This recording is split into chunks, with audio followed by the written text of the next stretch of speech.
pledge allegiance.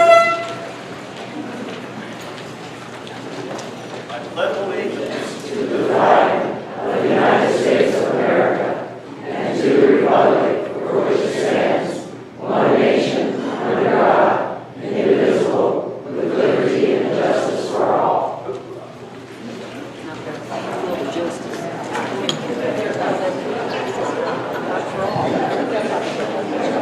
All right, if I can have everyone's attention, I wanted to read the rules of today's meeting. This is a special Board of Directors meeting.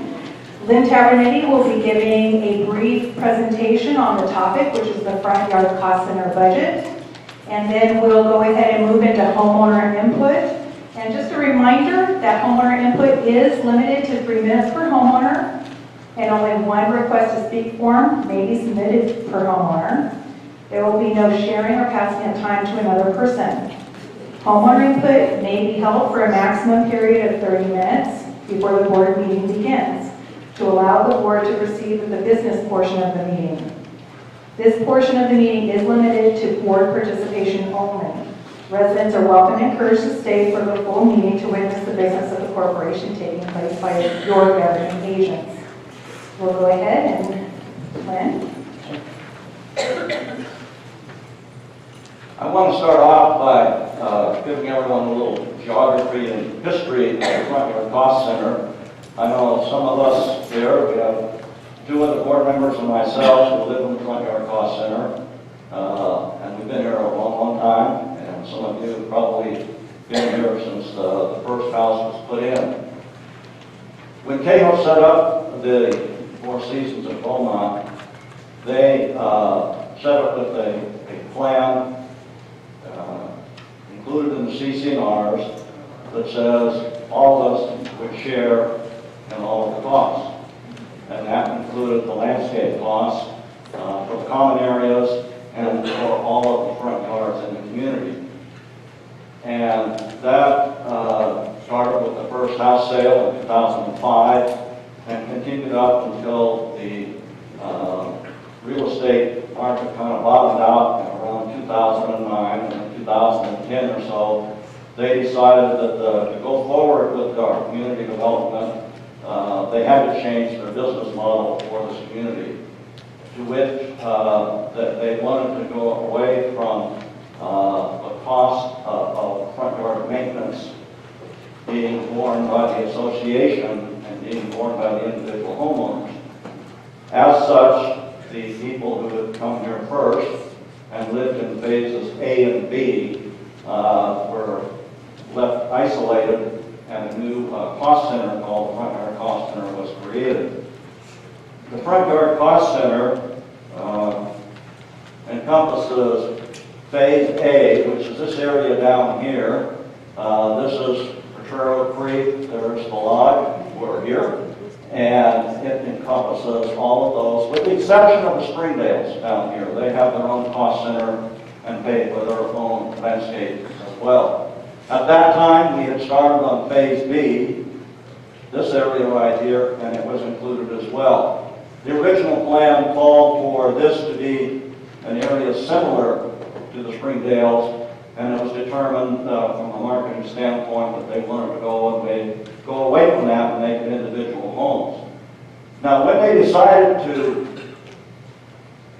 have landscape this way, 2 factors were in play. The first was the city of Beaumont was on the threshold of constructing their water recycling plant. They were still on the threshold, but they're farther back.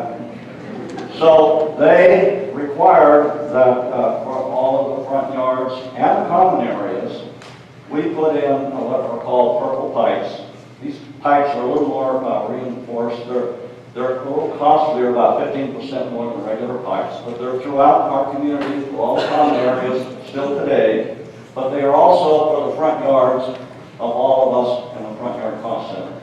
So we have a unique system, and today we get through that non-potable water, which is a little different than recycled. It's the water we used to drink up until about 2 years ago, when the EPA changed the requirement for potable water from 3 parts per million of chromium to 2 parts per million of chromium, and made that water no longer suitable for us to drink that we've been drinking for 10 years, but now we can't drink it anymore. So that's coming through our pipes because it offsets the shortage of water we had last year. This area right here, in Phase A, is under the care of the O'Connell Landscape Company. And they has 415 houses, and it includes 4 of the model homes that are of the unique characteristics. The Heritage, the Monarchs. Now the Monarchs are a little different from most of our houses because they have a front yard and a backyard in the front yard cost center. They have no backyard fence, they just have a small patio. So they have more. And the Landmarks, Heritage, and Arbors. And if you go across the creek, you have more Monarchs, Heritage, Landmarks, and Arbors, and homes. Here you have the Artistic Company. We had 5 contractors bid when we had to submit proposals out to carry on from 30 June of this year. And Artistic was one of the low bidders, and they now have this area. O'Connell, Brad Alms used to have the lodge facility area out here that you see, as well as all this. Part of our problem right now is Brad Alms was at the forefront of keeping the cost down. He was a family-owned business. He had low overhead, family affair, and he originally, O'Connell had this area up here, and we gave it to Brad because he was low cost. Well, as most of you may know, Brad retires tomorrow. As such, there is no more anchor to hold O'Connell's costs down if everything were the same. Unfortunately, not everything is the same. So not only will his costs go up, as well as Artistic, who is now looking to O'Connell, who has experience here, to determine what it actually costs to maintain it. So, what's going to happen? We're going to increase the dues from $52 a month to $62 a month. I know, you wanted 20, but we're going to hold it to 10. That means that if you have written a check each month, you're going to have to increase it by $10. If you have told the bank to debit their account, your account, and send it in, you have to contact your bank and tell your bank is going up $10. If you have on your bill the letters ACH, I call that automatic checking, that means something else, but that means you don't have to do anything. They will go ahead and note that the dues have gone up, and they will debit your bank account by an additional $10. Then you'll have to do your own bookkeeping. Why the increases? The new contractor costs and changes. What you see right now on the contracts that have come in are the contractors sitting down and looking at what are my costs going to be for the next 12 months, probably 24 months. And they are building in those new costs, and I'm going to talk about it a little more in a second, into the contracts. And even if we didn't have Brad Alms leaving, that would occur. Their labor and their gas, and of course I mentioned the retirement of Brad Alms, which again will kind of haunt us for a while because not only will we have the problem of the cost going up, but we'll have a new contractor who has to learn about our standards. And one of the things that your landscape committee does is they walk with the contractor every month throughout the community, both the common areas, but particularly the front yard cost center, to make sure they're maintaining the standard that we expect.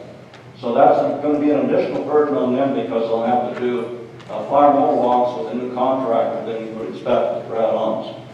Also, we have the HOA. You probably don't think about it, but but your landscape water in your front yard is part of your dues. If you lived in phase C or D or 5 in phase E, you have to pay for your water separately that goes into your front yard. This is included in your cost, as well as plant replacements and materials. So let me talk about now what transpired last year, 2016, because we have a full year worth of information up here. Every dollar that you contribute, all 556 of you, ends up being $6,672 a year that goes into the front yard cost center budget. And that's what we're looking at here. In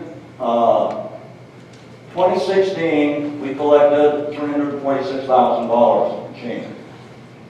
We wrote checks in our checkbook for $354,000.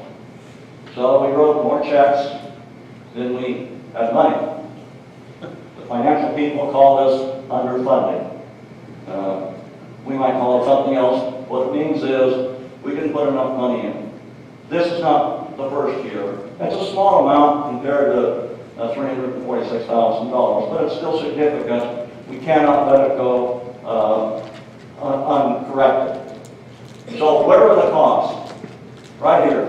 Almost 60% of our cost is in labor from the contractor. That is a fixed cost.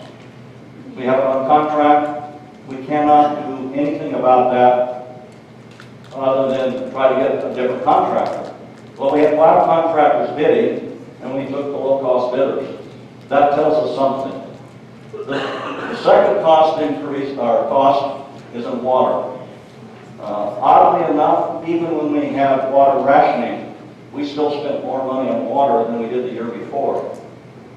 Because the rules that came out of Sacramento on how we can water were not the rules that Mother Nature lives by. You know, if you're going to only be able to drink at night, you're going to drink all you can at night because you know that you're going to have to wait till the next night or 3 nights from now to get another drink. Well, that's the way the plants are. So when you have to water on Sacramento's schedule rather than Mother Nature's schedule, you have plant problems. They get sick and some of them die. So that costs us dearly. You have 13% right up here, which was care of the plants. We did a little bit of hand watering. We tried to keep the plants alive, but in the long run, we had to replace a lot of them. We also have 4% of that budget went into mulch. We have switched from mulch every year to mulch every other year to kind of alleviate the burden. Put it a little heavy on 1 year and then wait 2 years for it. But without the mulch to modify this so-called soil we have here at our community, none of our plants would look like they are. Let's see what's happening now. In January through May of this year, the contract for all of the front yard cost center was $16,000 a month. Starting on the 1st of June, which is not too far off, it goes up 25% to $20,000. That's the impact of the cost increases we're faced with. And that's why the dues are going to go up. And those are low-cost bidders because they're looking at what's coming down for their future costs. This is a chart on what California minimum wage is going to be implemented over the next 5 years is doing to our costs. Landscaping, by its definition, almost like farming, is very labor intensive. It's labor intensive kind of at the low end of the scale. And as you can see when you get out here, this is 2016 out here, it's going up like that. We have to keep pace with it if we want to maintain the appearance of our yards and in our community. So that's what we're looking at. Now, here is what is going to happen. Every year you can see it's going to go up 10%. I'm not saying our budget's going to go up 10%, but I'm saying the cost of labor is was going to go up 10%. That's something to keep important. The gas tax will take effect on November 1st of this year, and you probably recognize that all of the machinery our landscapers use, lawnmowers, the leaf blowers, the hedge trimmers, they're all gas powered. Plus, you have to pay for the transportation costs to deliver materials here at our site. So those are the cost increases that we have absolutely no control over. We can thank our elected politicians for that, but there's nothing we can do about it. Okay, what happens when you do increase the minimum wage by $5? If this is a typical company, you have the minimum wage of $10. You say, welcome to Walmart, you get $10 an hour. If you go out and pull plants, pull weeds, and someone shows you which is a weed and which is a plant that you want to keep, you'll get $10 an hour.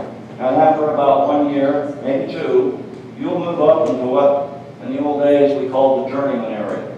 So you're up here at $12 to $14 an hour.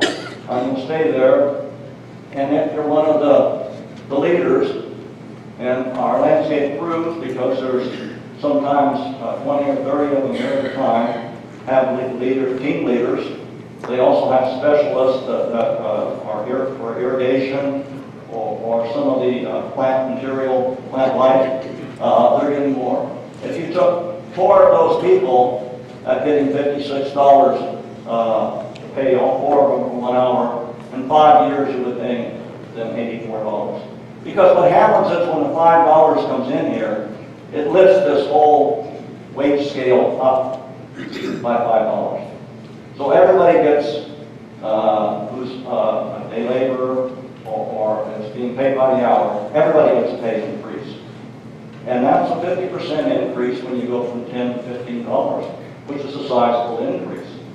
We are not the only ones who are faced with this. The farmers in California have a shortage of day labor workers right now.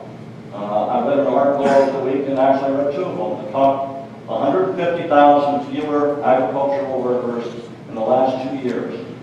It's a combination of the enforcement of immigration laws and also the fact that we no longer have a pool of resources of Mexico, because the Mexican education system has improved to the point where the young people don't want to go into farm labor, they want to go into other jobs. And that's why you start seeing Central America now reaching, personnel reaching up there. So the workplace is changing along with the cost. I'm going to show you a chart with a whole bunch of numbers in it now, so I'm going to kind of walk you through it step by step. We are an $8.5 million company here. That's how much our assets are worth. Our bank account, all these facilities that we have here. So we need to be very careful when we hire officially people to come in here and do work.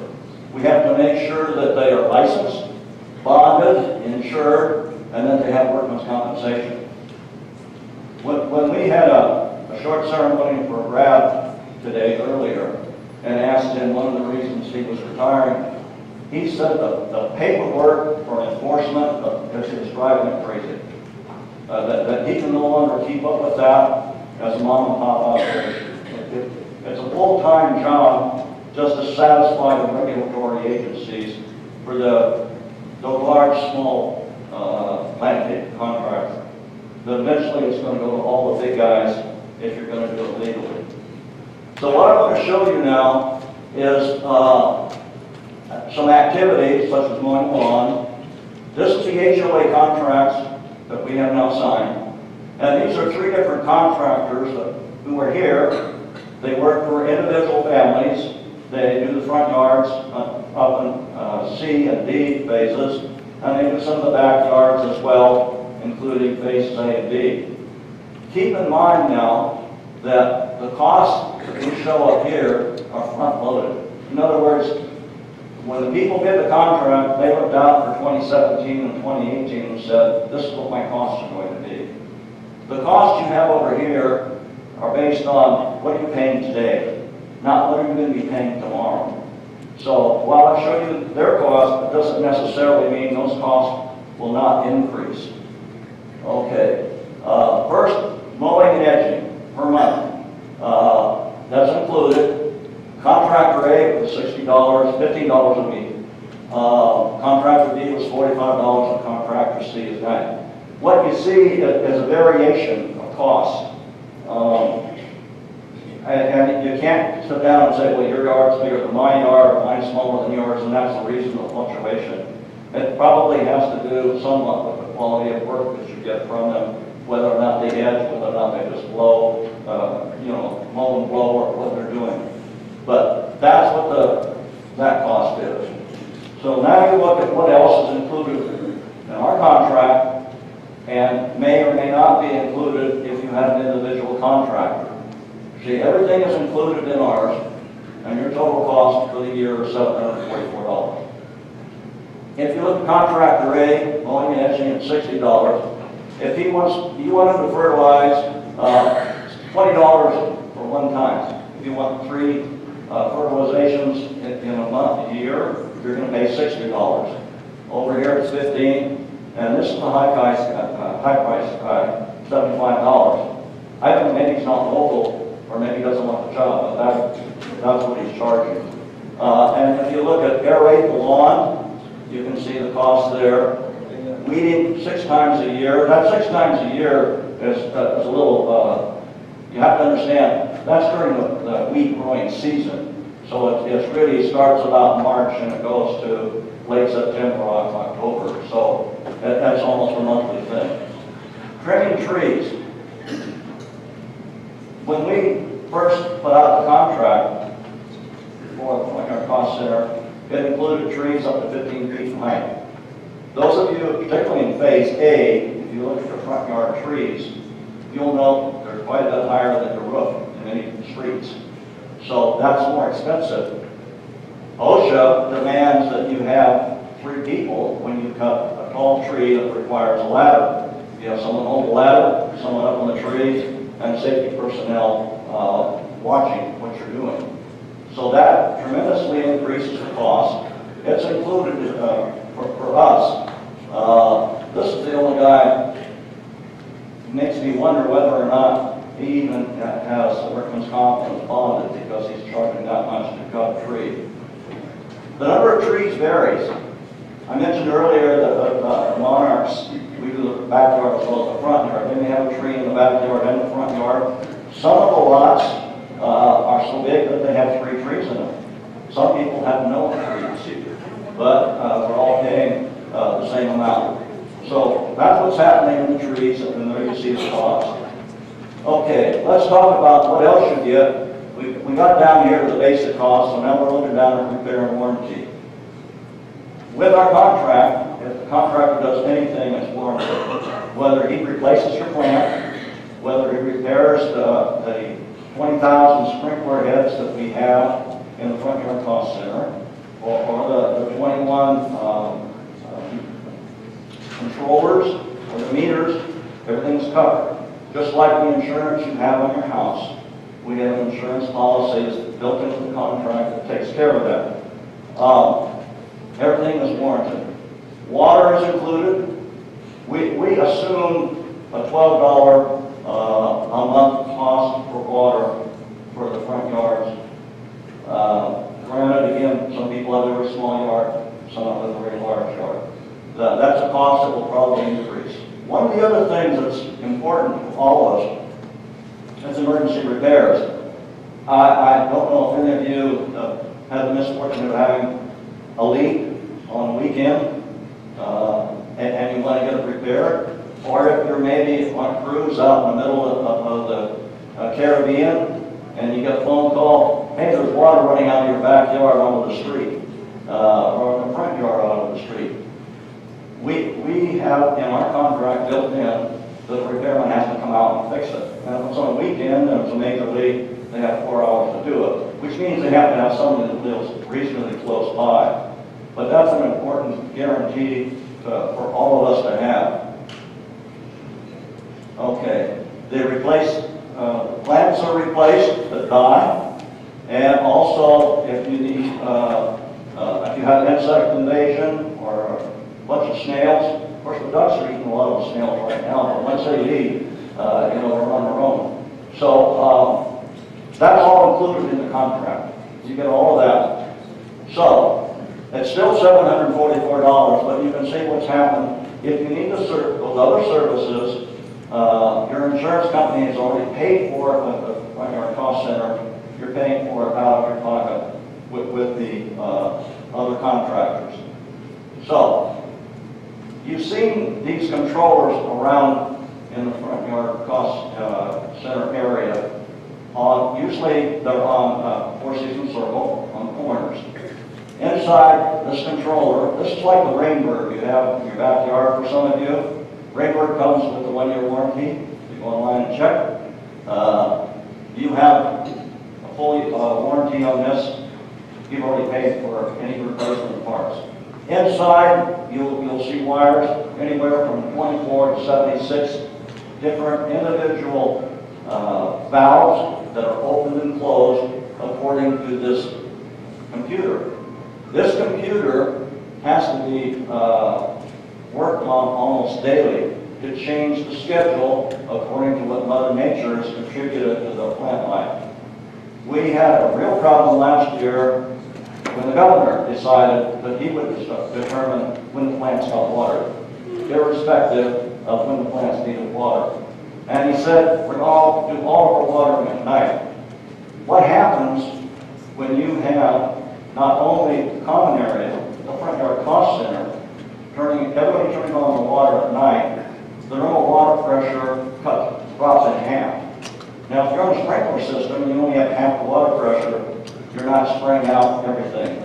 So you have problems out there at the far end of the radius.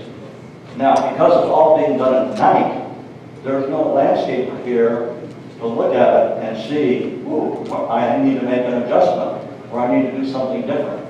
So it makes their job extremely difficult, because the first thing in the morning they have to almost go around and check and see whether or not they got the water in the right place, and in some cases we have to do a lot of hand watering to do it.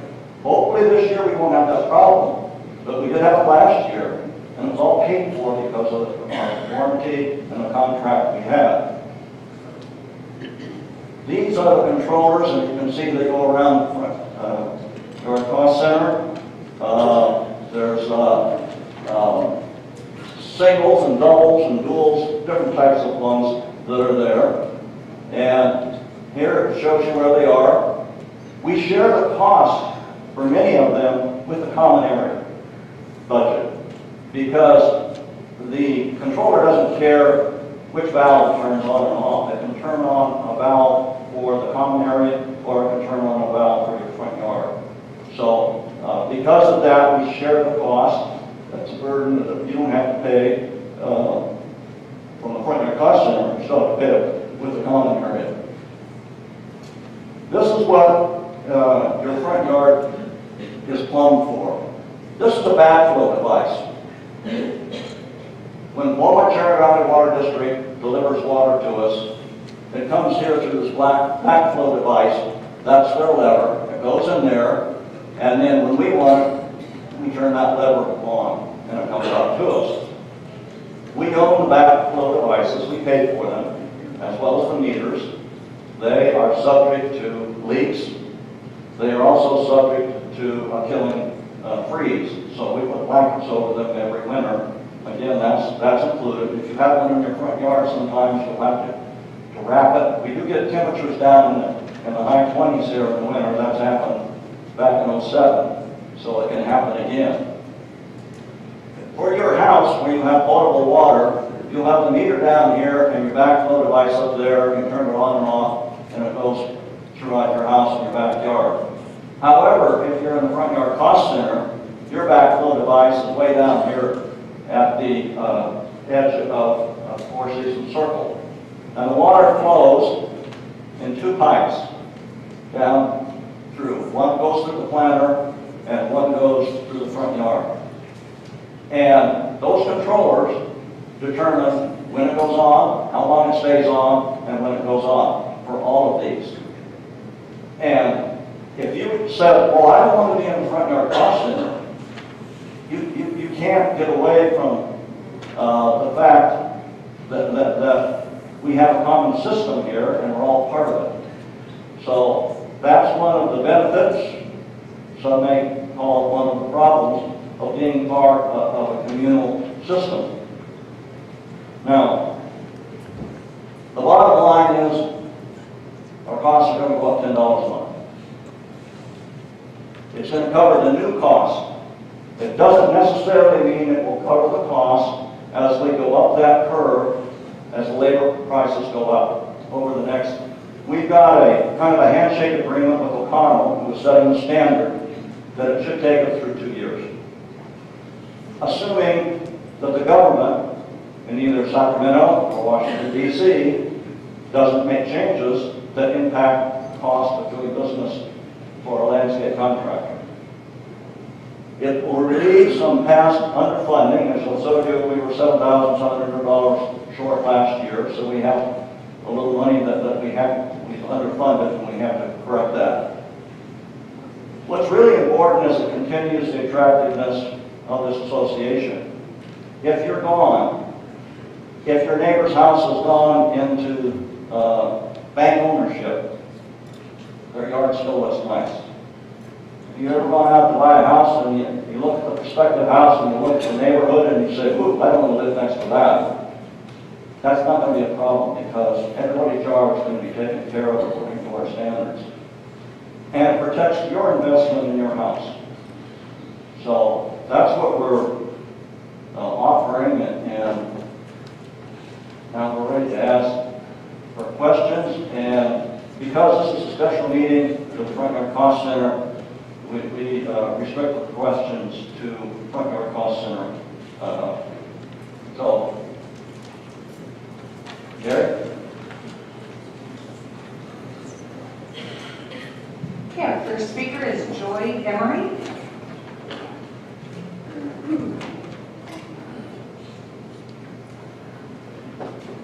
And don't forget, all you guys, to speak directly into the mic. You can even pick it up right out of this holder if you want to.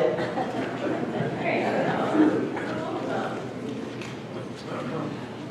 My big question, I just had an ordeal this weekend, and it was my sprinkler system, and it went from Sunday, Monday, Tuesday, and the water was gushing up in the air and so forth.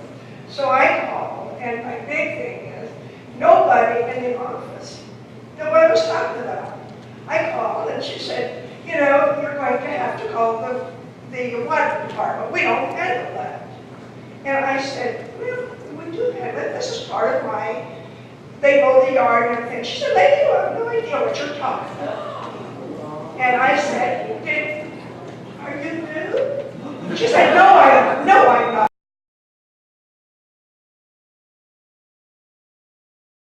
new, and I don't appreciate your being smart. It was not a good day yesterday. It was not a good day the day before.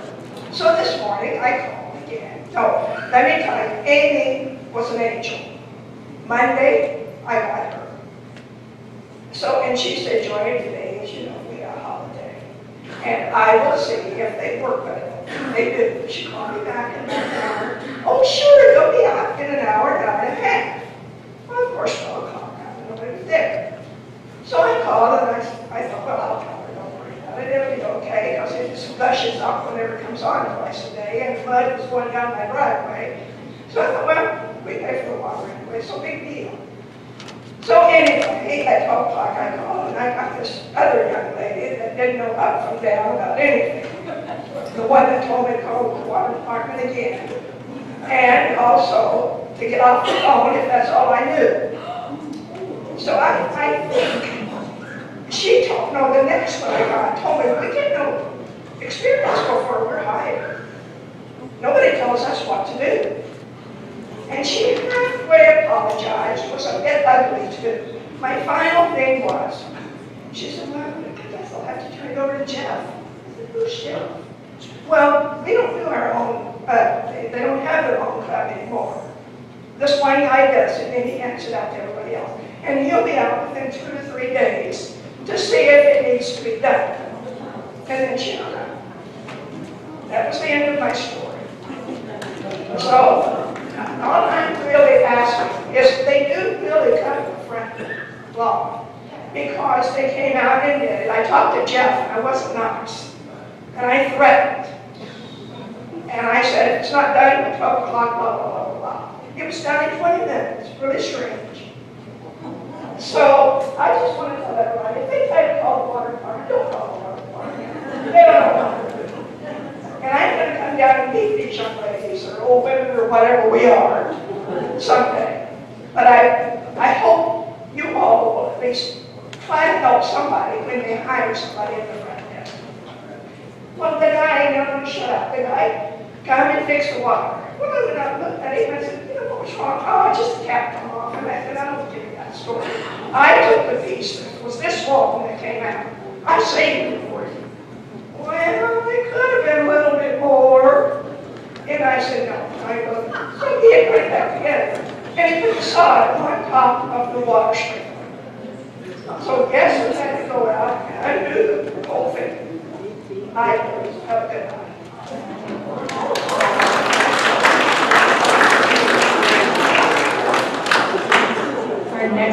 Our next speaker is Keith Tomas.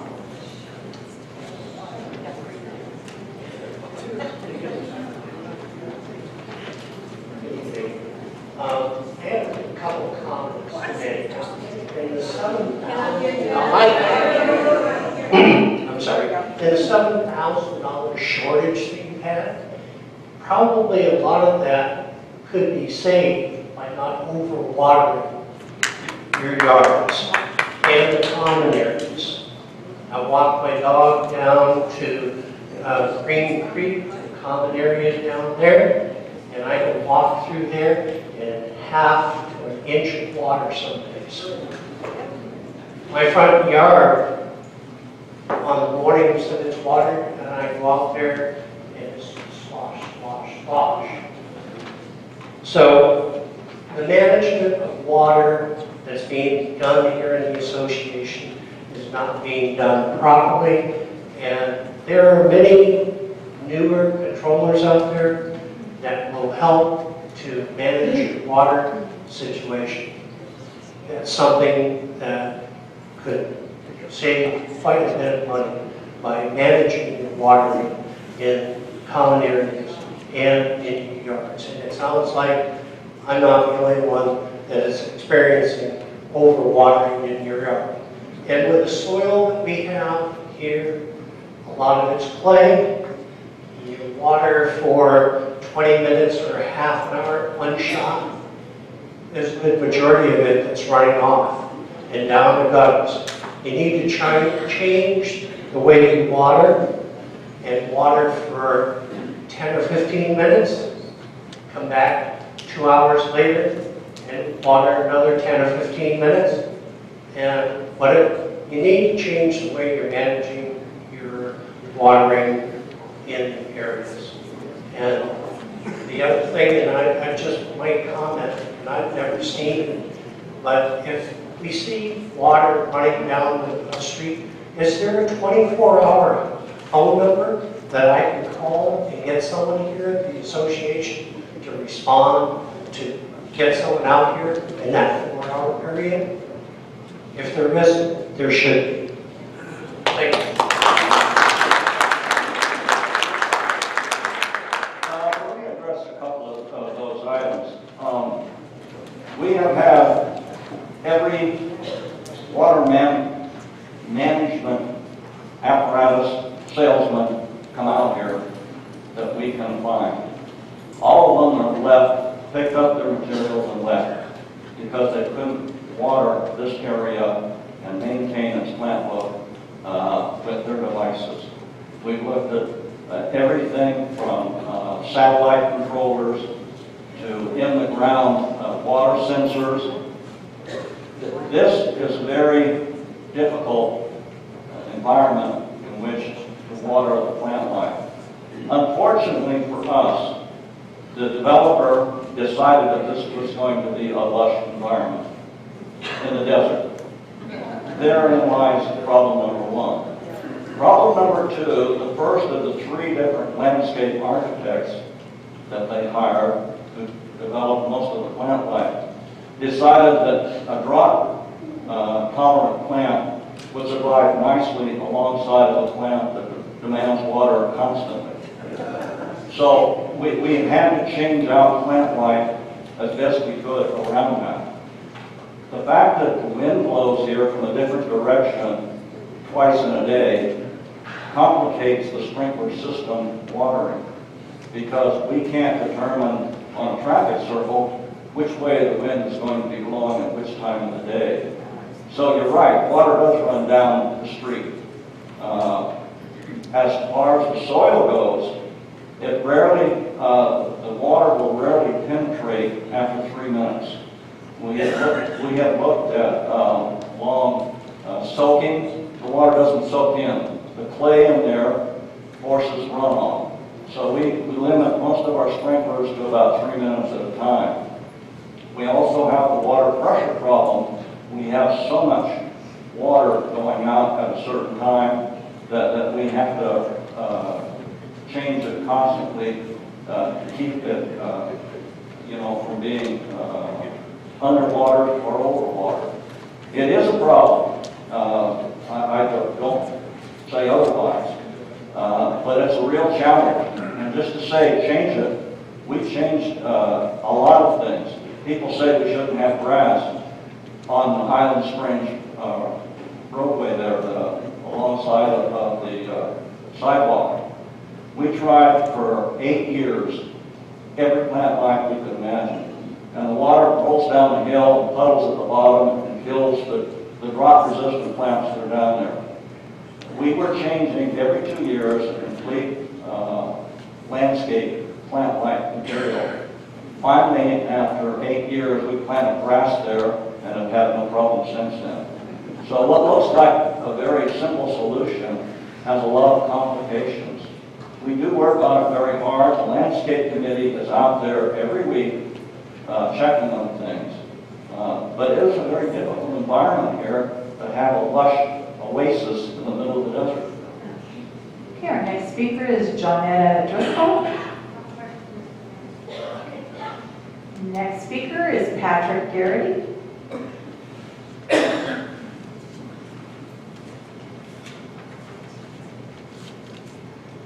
Good evening. Thank you for the opportunity. I'm one of those people in the Front Yard Cow Center that have chosen to maintain my own shrubbery and annual plants, front yard and rear yard. So all that's done in my place is to mow the lawn, pay for the water, and I have 2 trees, one in the front yard, one in the backyard. I live in Monarch. I measured my lawn area before I came this evening. It's an average of 3 feet wide by 40 feet long, 120 square feet, which is the size of a small field, and $52 a month I'm paying for that, plus the water. That's too much. And now you're telling me that you want to raise it to $62 a month. What I'm doing is you're asking me to subsidize those people who have larger front yards than what I do.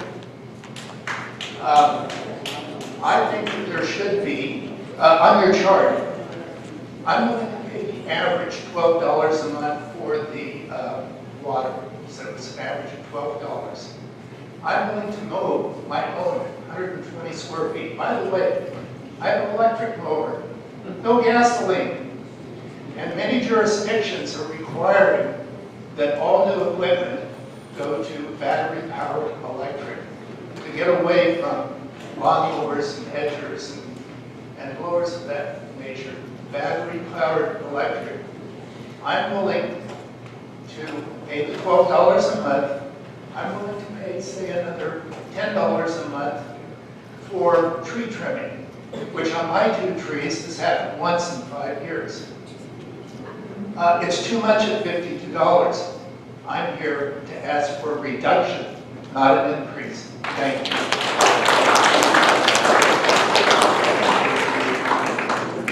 Patrick, you live in Slippery Rock, right? Yes. Yes. Slippery Rock, for those of you who know, with a lot of homes. Giant trees there. Also cobblestones. Everything there is unique. This is what the people who bought those houses wanted. The plumbing that was set up for there is even screwier than anywhere else in this community. Believe me, one of the things that we in the landscape committee argued about with K-Balls at that time was there's just no way we can manage what's in Slippery Rock the way you have plumbed it and set it up. And I agree with you, it's a problem. But you know, we're all in this together, and we have to share the cost. And some people with a big yard do a little better than some people with a small yard. I have a small yard grass area too, because I'm on the inside of the curb. But you know, that's kind of what we bought into when we bought a house here. And so we can't just go down and say, well, I have $1 less and you have $1 more. It's just not going to work that way. Glenn, I'd like to correct something, because yes, it's the old model home complex, and you say we bought into it. Actually, that's not the case. Most of the model homes were allowed to opt out of the cost center, and that was the impression that I was given, that I could opt out. The board of directors at that time said, no, the Monarchs are going to stay in the cost center. Your neighbors across the street can opt out, but you can't. Yeah. Our next speaker is Marilyn Brown.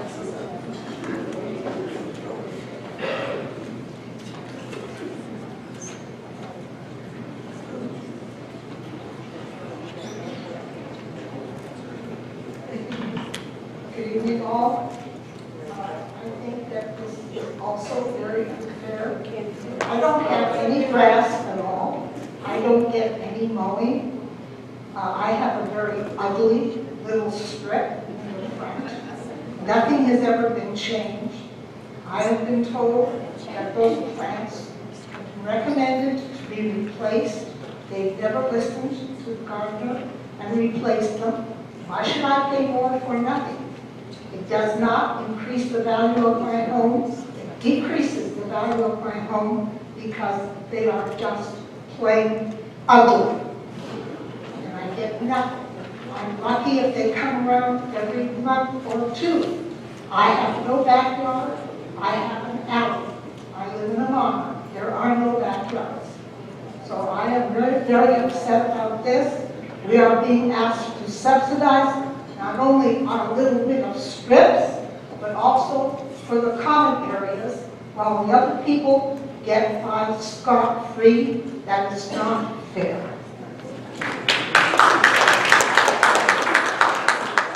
Our next speaker is Sharon Geiser. Sharon?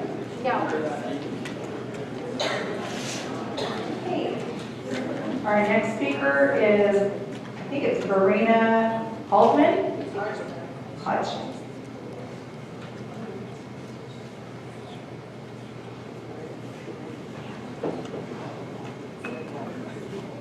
Most everything that has been said is some of the things that I was going to speak about. Like the question is, on Pipe Springs, we have no choice of whether we can mow or not. And I have a very small piece of grass. And also, and I love it here, don't get me wrong, I love it here. But the point is, I've been here almost 7 years, and I don't know where they stop, where they mow and take care of things and where they don't, because when you come into my heritage, never in 7 years have they come through there and trimmed and sorted out in there. I do that all the time. Now, if I wait, maybe they will come. If I wait for them, everything is on my pathway, so that when I have company, and they walk in and say, oh gosh, what's going on here? They usually don't, because people know me, I love to talk. And and I know that now that I can't change it because of this metered water. And the other thing is, you're talking about water. When they're watering at 10, 11 o'clock in the morning and the water's running all over, I was raised to say you water early in the morning or late in the evening. That's when you get the best of everything. But, and also, I find water, I walk every day, and I walk 3 miles. And I find water running all over. Now, if we're paying for all this, surely this should become a better situation. I mean, I know I'm going to have to pay more, but for what I get, I could do my own gardening, which I did for years, for that one little piece, and then I could trim the tree, which they trim about once a year, and that's it. So, thank you for listening, and I love being here. Our next speaker is Bob Malcolm.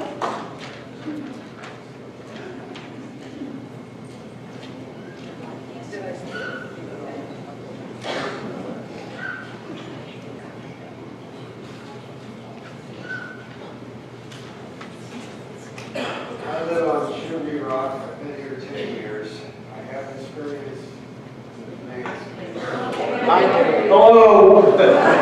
Okay, I've been on the finance committee for 9.5 years until I got turned out. So that's my background. I was also a board president for 6 and a VP for 2 years. All right. I have concerns, but many of them have already been addressed, and it looks like whatever my concerns are, it's too late. You're going to make a decision tonight. The question I had is, how long ago did we know that Brad was retiring? How long ago did we solicit estimates, proposals? Were they definitive? Did they all bid the same thing? Was there a best and final? They're all bonded, I assume, like you indicate. It just seems that a 20% increase in one fell swoop is a little tough. I can't say any more than that because it's all after the fact. The problem I have is I hope to God it was well vetted within the Finance Committee and Landscape Committee. It seems to me that everything you've covered tonight is all interesting, but it's only here for window dressing because the decision's already made. So that's all I can say. Thank you. I would add that Bob was on the water management subcommittee that we had for several years, looking at all the opportunities we had to try to reduce water consumption, and was a great contributor, and I appreciate the work that you do on that. Okay, our next speaker is Eva Tordesillas.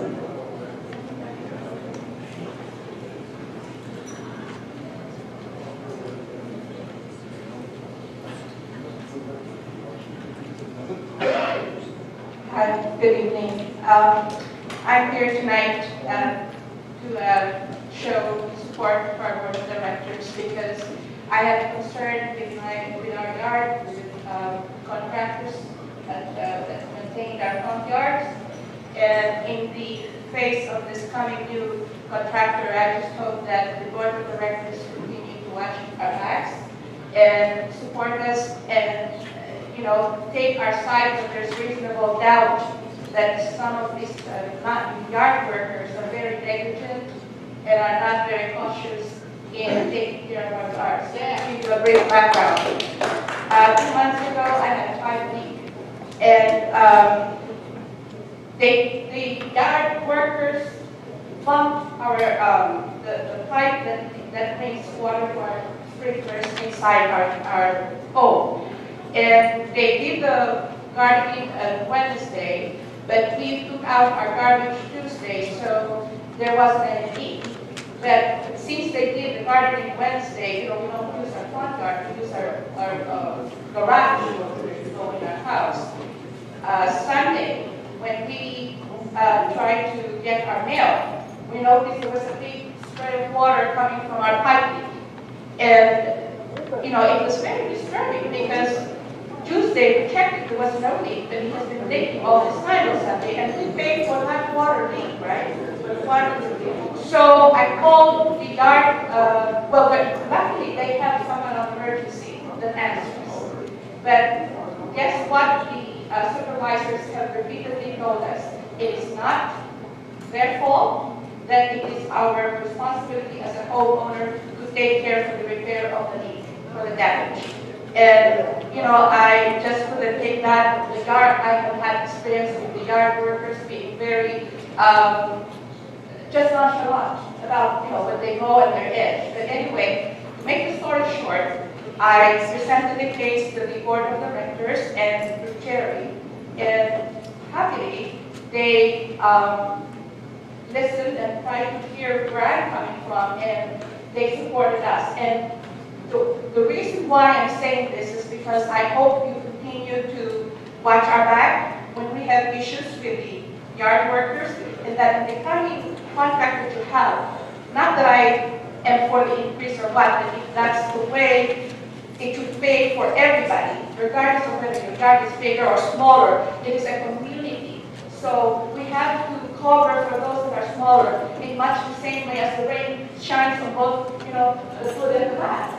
So I feel like when you go into this new contract, sure, when you get the increase, but I hope you continue to include in the contract somewhere where these contractors are made to be more caring about any damage to the, you know, to our own pipes, because until I really raise this to your attention, I think the landowners would have been feared in saying that we have to pay for the damage, and that was not going to be acceptable to me. Thank you. Okay, our next speaker is David, and unfortunately I cannot read the writing. It starts with a B. Pass. Okay, great. Toby Davis. Okay. Tom Wasco. Okay. Donna Orlando. Oh, thank you. Good to see you. Okay, yeah, there's been a lot covered. I have a couple questions from the very first slide that you had up there, just for clarification, because you were showing O'Connell having 415 homes that they were covering, Brad Alms was covering 141. Is O'Connell, I never heard, is O'Connell the new contractor for all this Well, files? they're the ones that have been here from the get-go. I understand that, so they're not the new contractor. Correct. Are they still going to be, have any involvement inside of our facility?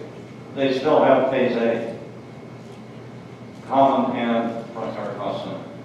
Okay, so we're only talking about the cost for phase B that's going up? No. Or is his cost going No, up? it's a common pool, but we just pay O'Connell to do the big portion of it, and we pay the other contractor to do the phase B portion of it. So the new contractor We came share, in with we his share cost? we share the cost I understand that. between phase So when A. the new contractor came in, he specifically just bid on phase B? Correct.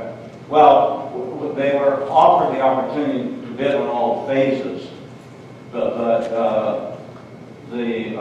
most of them wanted to bid on the packages that were did not have an incumbent.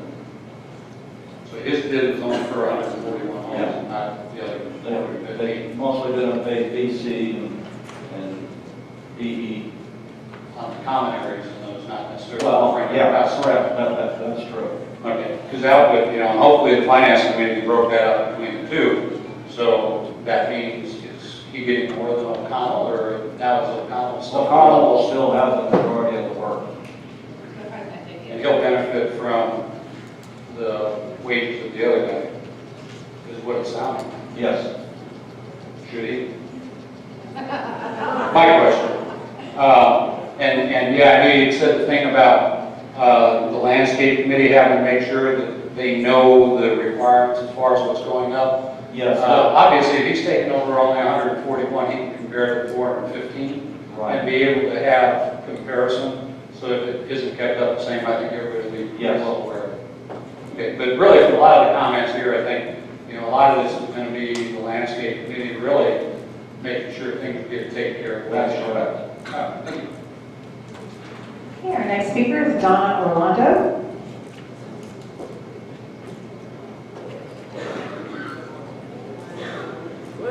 How about Mary Louise Smith? Oh, I'm sorry.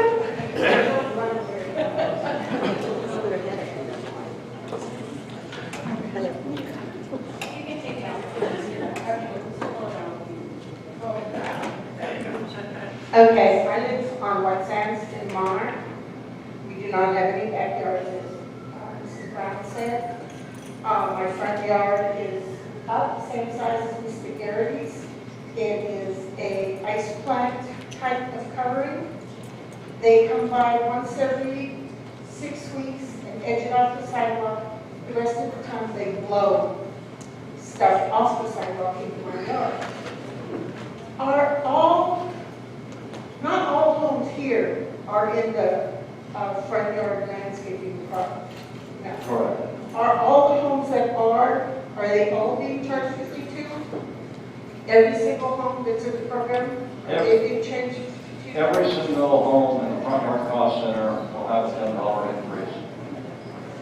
That didn't answer the question. They're all charged the same amount. Okay, that answers my question. All the slides that you showed us and all the costs and everything, I understand. What I don't understand is people who take care of their own yards don't have any responsibility towards the common. Well, yes. The common area is paid for in your basic dues. Okay, so it costs me right now $52 to take care of Your front yard. 3 foot. I have a neighbor that has a 3-inch front yard. It's rock. She has to pay that same amount. Where is that fair? People down at the end of my street and the older Monarchs have beautiful, beautiful landscaping and lawns. We do not.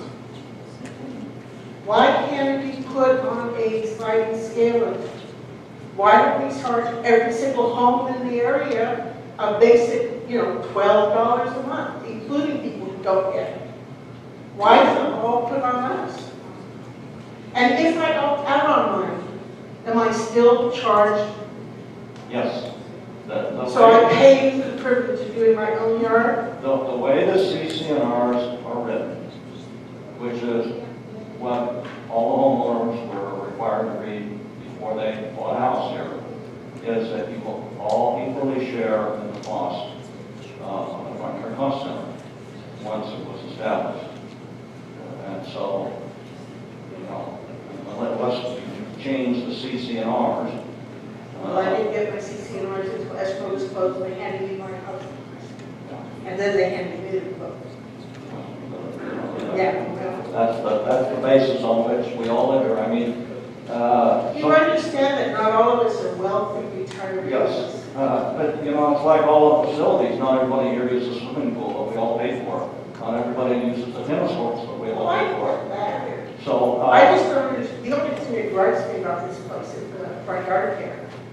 It's non-existent on the second and third half of White Sands. It is non-existent. We have no backyards. We have no grass. actually, We have, you actually have a little tree in the backyard, alongside the garage. You live in no, White Sands, right? yeah, I do not have a tree in the Yeah, backyard. there's a little generous tree there. Oh, jeez. I'm telling you, get spider mites. Every year we kill the spider mites that are on your trees. I didn't look at junipers as being a tree. It is.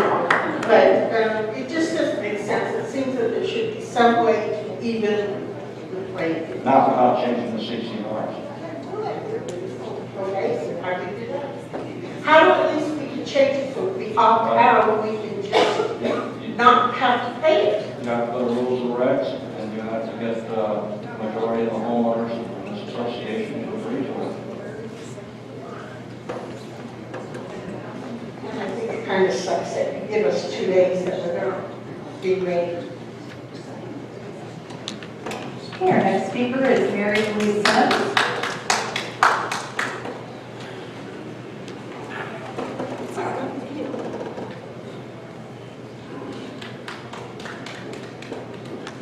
Some of the things out there, things that we're already doing.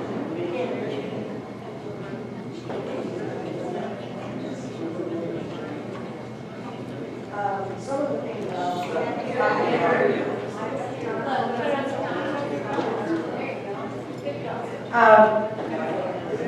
some of the comments I had have already been mentioned, but I'm going to mention a couple anyway. One of the things, and it's my personal opinion, and I think my husband's, is these kinds of meetings are unnecessary because you all make the decisions and then you come and tell us. When I got the letter and read the letter, I was under the impression, you come here tonight, you can say we have these 4 organizations, this will give us this much for that amount of dollars, this will give us, and then we would vote. We don't have a vote. You all make the decisions. You make the decisions, and then we come in here, waste like an hour or 10 minutes, and we go out. You can put it in, for me, you can put it in a letter. Now, I appreciate all the numbers you put up there, but on your side, because I couldn't see. So, I appreciate the work that you put into it, but it's all the same. If I got a letter and it said, the water is going to be this, this is going to be this, and this is what you're paying, then we wouldn't all sit here. Because we all have complaints. And when you were talking about people getting pay increases, Social Security doesn't believe in it. Retirement doesn't believe in it. So while everybody is getting a raise, we're not. And our costs are still going up. So that's one thing. My second thing is, we have a very proficient, efficient landscaper who does our yard. We're not. Where are we? Landmark 2. Why can he not do our front yard? Trim the trees, the bushes, and we water them. Why can we not? Did he bid on the contract? He's a he works by himself. See, it's probably not bonded, licensed. That happens common. If you had sent a letter in advance, I could have schlepped him right over here, put in a contract. But he has to be a large enough organization to do an entire section. The individual guy can't do that. He could do our yard. Yeah, but you're in an association that you bought into. You should have known by reading the CCNRs. I did that. Okay. When we moved in, That you pay a portion of the total cost for everything. It's just right there. it is, and I read it. The only thing that we were told when we moved in after reading was that if you planted flowers and bushes, Right. you had to take care of those yourself. Yeah. You were never told that you could have somebody cut your bags and not have to pay. And while $10 probably isn't a lot for a lot of people, $10 is a lot for other people. And especially if you don't think you're getting what your $10 is supposed to get you, like some of these people that have an index card for a person, for front lawn. So my thing is, when you make a decision, when y'all vote, we have no say-so, write a letter and send us a letter, because we stand here and complain, we go home with the same thing that we came with. In an hour and 15 minutes, we could all be eating dinner, we get it in the mail, and fuss at whoever lives with us about the $10 increase. Next speaker is Steve Benoff.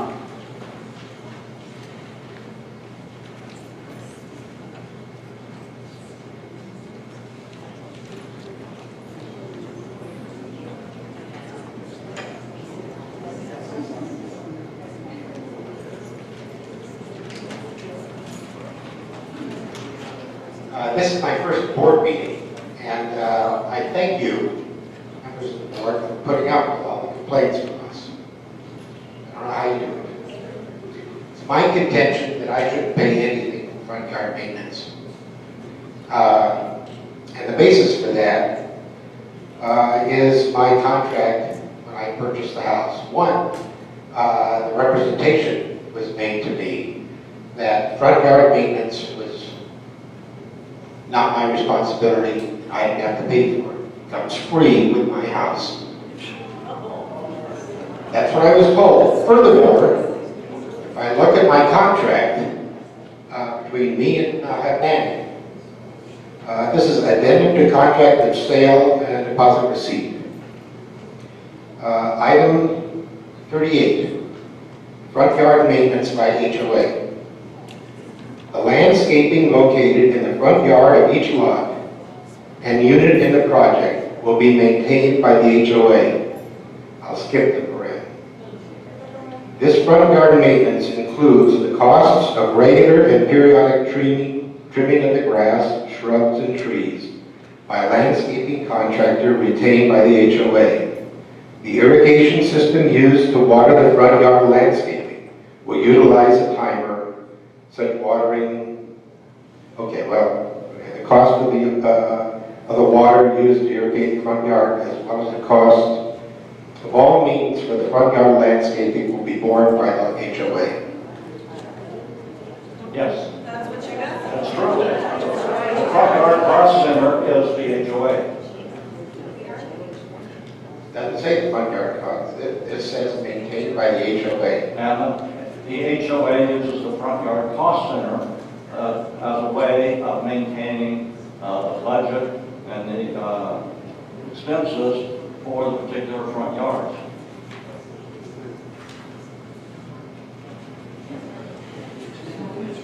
HOA means, to me, HOA. But legally, the front yard cost center is the HOA. Front yard costs are part of the HOA.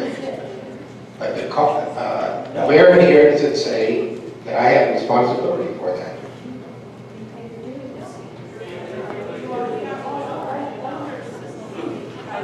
There, Mr. Benoff, there is a section in the CCNRs that talks about special benefit centers, and that's where it talks about your obligation to pay for those costs. Not in your sales contract, but actually in the CCNRs. Right. Okay, our next speaker is Pete Antoine.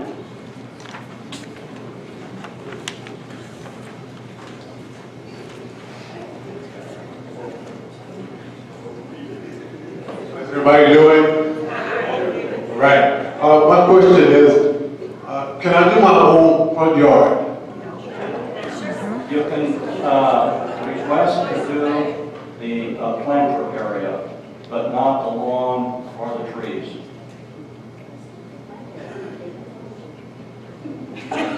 If you want to put your own type of flowers in the planter area, you can do that. I have that, and we also come by and put a little sticker, Right. curb indicating. Actually, they paint on your curb that you are taking care of your own planter area, and they won't go in there and do any weeding or any trimming. But trees are a responsibility that will be done by the front yard cost center as well as the lawns. But I can't cut my own grass. Well, you can go over it after they do, but there's no problem. You can still charge me grass. Yes, And the only way that can be rectified is that go through the CCR. that's correct. Because what I'm understanding you're saying is that the homeowners association, which we pay $215, is You just know, I would assume that the 60–70% of the homeowners that are paying for their home would love to have you contribute to the $2,000 a year they're paying and put us all under one. So instead of paying $744 a year, you would help pay for all of the front yards in phases C, D, and E. And your rate would go up from $62 to probably $100 plus. That's if we didn't have the front yard cost center. The front yard cost center protects those of us who are in phase A and B from the costs that are being borne by the other homeowners in phases C, B, and E. That's why it's cheaper and better for us. Thank you. Yeah. Okay, our next speaker is Melba Moore.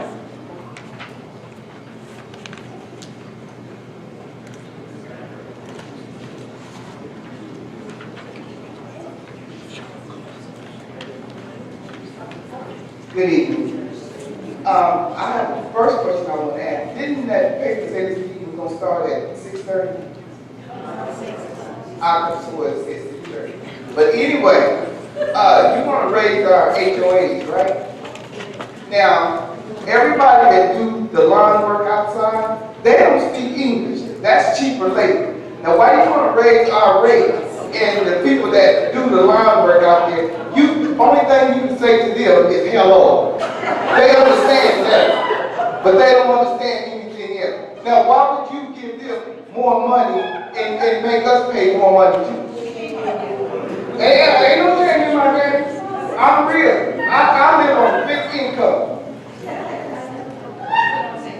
No, they don't. I'm telling you the truth. Now, that's what you call cheap labor. But you want to make us pay more money. What's with that? Well, we don't pay them the cost. No, but the man that employs them people, he said that he can't get a white man to come out here and cut the grass. But now all he can get is some Mexicans to come out here and cut the grass. That is not fair. Then you can talk to Sacramento, because they're the ones that decide to pay them more. Do what? Talk to Sacramento. No, I don't need to talk to Sacramento. I need to talk to you because you need to, they could be undocumented immigrants out here cutting the grass. And plus that, you claim that well, I'm not sure if it's you, but anyway, you claim that they're supposed to be keeping our yards up so good. Sometimes we have to call in to tell them to come out there and get the weeds out the yard. Get all the snails out the yard. They're not doing all that, keeping our yards up like it's supposed to. The driveway is cracking up. And then somebody has the audacity to tell us to clean our driveways up because we have tire tracks in our yard. That means don't buy any new tire on your car and pull it up in your driveway. And you better not go out there and put new pavement on the street and let us ride on, because you know it's going to mark up our driveway, but you want to tell us to clean up the driveway. And then, like one of the ladies, she was talking about how the water things, the people be breaking the water things out there. On my street, you have water running all out of the water meter. You can see what the thing is rusted out. Nobody comes to see about that, but yet still, we still have to pay for that. And then when I moved in my house, I'm quite sure our houses are built out of Home Depot. And then somebody's going to tell me that we're not responsible for that. That thing broke 2 times because the water pressure is too high, but yet still, you want to raise our HOA. When I moved in here, I was paying $105. I paid $262 now. But yet still, you want to hire cheap labor and raise our HOA. You know you're not right. Thank you. Thank you. We need a reduction. Thank you for your comments. We've heard them. You need to do something about it. Is there any more speaker cards?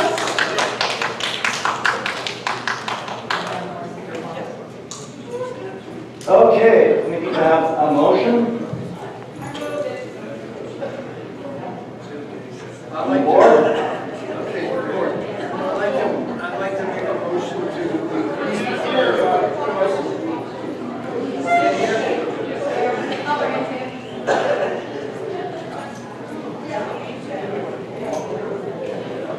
I'd like to make a motion to increase the front yard cost center by $10 per month per residence to cover the new costs due to labor, gas increases, passed on the funding, and continue 4 seasons of the great beautiful community that it is. Second. It's been moved and seconded that we increase the dues for the front yard cost center by $10 a month. Any discussion? All in favor? Motion passes. Is there any further business to come before the board this time? Meeting is adjourned. I had to speak to you, and the young lady sitting next to me said, there are open talks after she called all the people. And now you're telling me that I can't speak? Exactly.